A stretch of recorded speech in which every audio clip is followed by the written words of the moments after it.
Hello everyone. Today we are going to talk about Galle Fort and its histories. So, what is Galle Fort? Galle Fort was built by the Portuguese in 1588. It was built in Galle in these coordinates.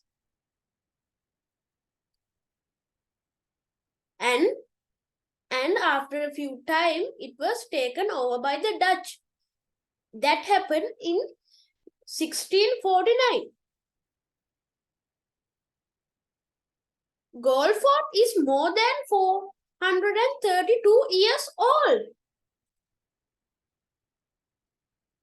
It was built using granite and coral stones. Some of the gold was destroyed by the Great Siege of Galle in 1640.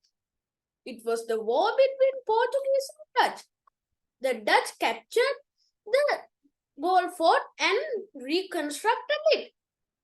Later, in 1988, UNESCO crowned Galle Fort as a World Heritage Site. So here's a picture of Galle Fort.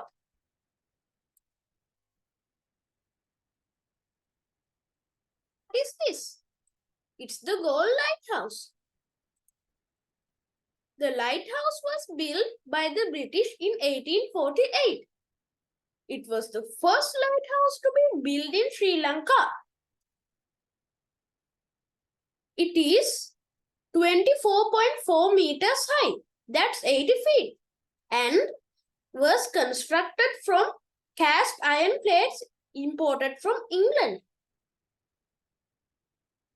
But in July 1936, the original lighthouse was destroyed by fire.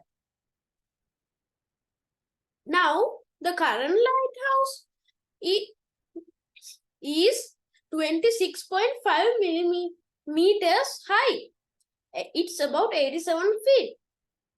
It's a concrete lighthouse and it's about 100 meters from the original site. It was built in 1939. The lighthouse is within the walls of the fort, making it part of the fort. So here's the picture of the lighthouse.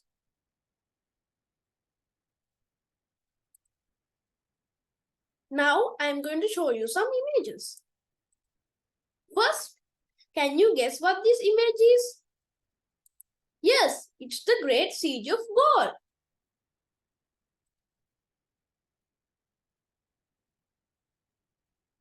So I'm going to show you an old map of Galle Fort made in 1740. As you can see, it was made by the Dutch.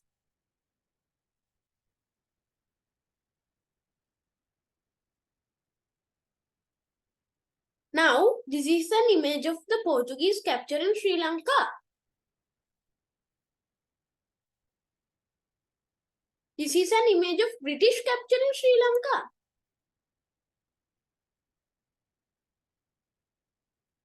And this is an image of Dutch and Sri Lankans fighting for Galle Fort against the Portuguese. This is the Great Sea.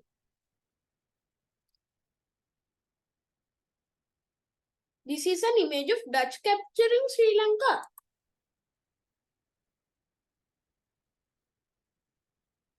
So, now I'm going to show you a video about Galle Fort.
Seafarers exploring lands in the Indian Ocean chose not to drift too far from the mainland, but touched ports of call along the coast. They used their limited knowledge and crude equipment with the utmost care to select a rendezvous for their safety and the provision of refreshment. The port of Galle, situated in a strategic central location straddling the sea lanes of the Indian Ocean, was one of them. Galle then gained a reputation not as a city with an intense density of inhabitants, but as a rare meeting point of the transoceanic southwest and northwest monsoon systems, and a gateway to the hinterland, rich in tropical products and ancient crafts, and in short, was an emporium of exquisites. Much has been written by ancient, local, and foreign travelers who have visited Galle. Around 545, Cosmas made a note on Galle in his copiously illustrated Christian topography, and seems not to have visited Galle at all. However, it was Ibn Battuta who visited Galle early in the 14th century and who referred to Galle as Galle. Among those who visited and wrote about Galle, the Portuguese historian Fernão Queiroz, Dutch Reverend Baldeus, German travelers Haidt, Zaar, and Schweitzer are in the forefront. The Sri Lankan chronicle, the Mahavamsa, nowhere in it refers to Galle. However, the Sandesa, or the message poems, including Mayura Sandesya, composed between 1385 and 1391, the Tisara Sandesya, 1400 to 1415, Paravi Sandesya, 1430 to 1440, and Kokila Sandesya, 1440 to 1446, describe the opulence of Galle and the beauty of its maidens.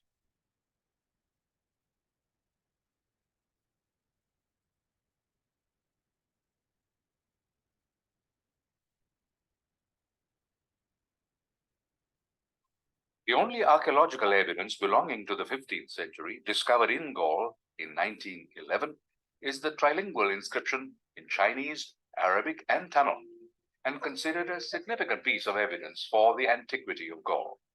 Zheng He landed in Galle on the orders of Emperor Yongle, with the intention of taking away the sacred tooth relic, which was at Kotte, the then capital of Sri Lanka. He landed with his forces twice, and this inscription must have been placed on his second arrival in Sri Lanka in 1411.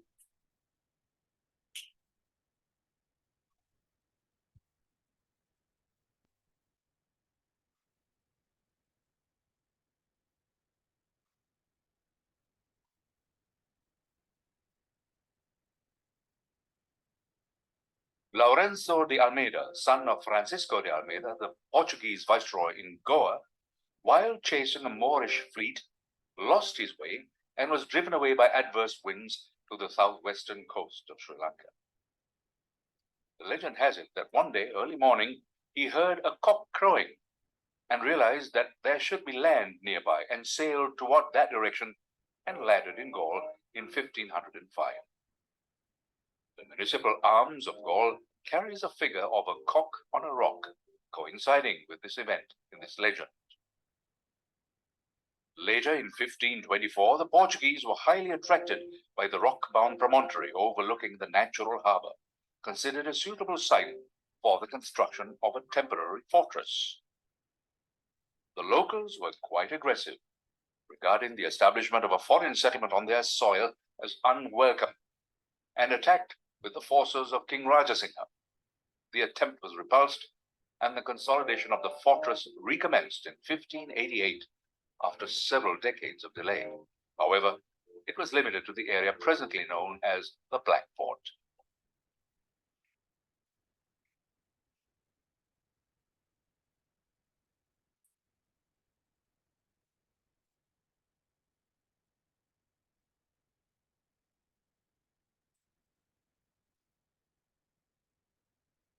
This strongest part of the fortress is made of material collected from the neighboring villages, subject to renovations at several intervals. The Portuguese smithy, where the weapons were manufactured, was located here, and the charcoal smoke blackened the walls when the Dutch took over that area, and consequently, they commenced recognizing this place as the Zwart Fort, or the Black Fort. Its original Portuguese name was Fortaleza.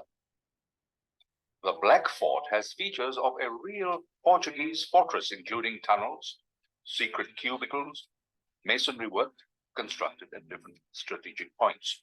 And here, the openings on the lower terrain indicate that they were meant for the 8 cannons placed in the direction of the port.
Portuguese historian Paulo Ribeira, in his work, Historic Tragedy of the Island of Ceylon, states, Galle Fort was erected on a land bounded on 3 sides by the sea and on the north by a line of rocks.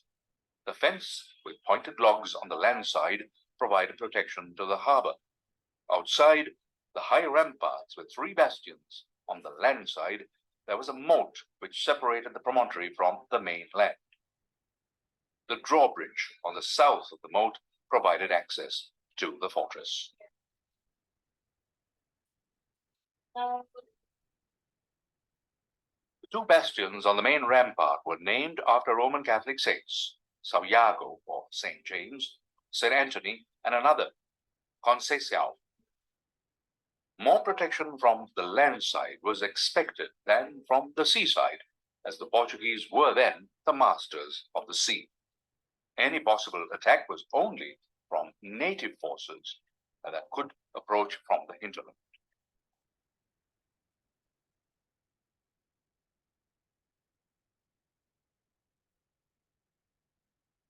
Among the remaining buildings, the oldest is the Roman Catholic Church, constructed a few decades after the arrival of the Portuguese in 1544 by Franciscan friars. Over the ages, this building has undergone several changes, and the old architectural features can be seen in a few specific places.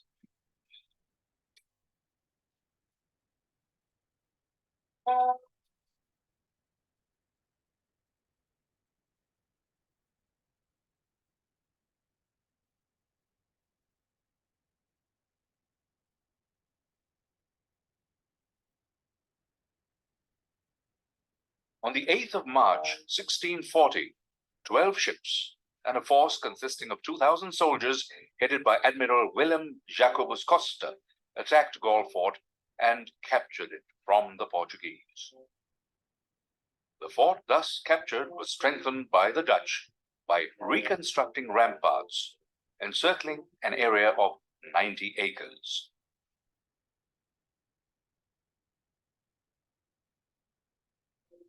The Portuguese scared of possible attack from the local king, however, but the Dutch had to consider any possible attack from both sides, from the land and sea, and therefore the construction of stronger ramparts encircling the promontory was vital.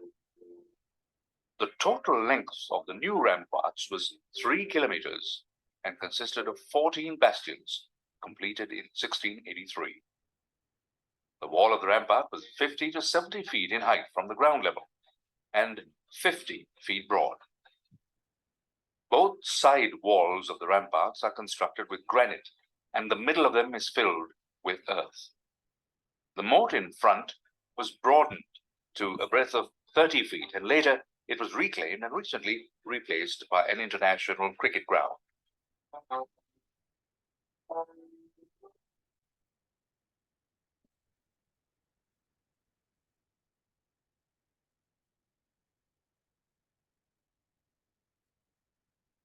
So everyone, now we are going to talk about the summary.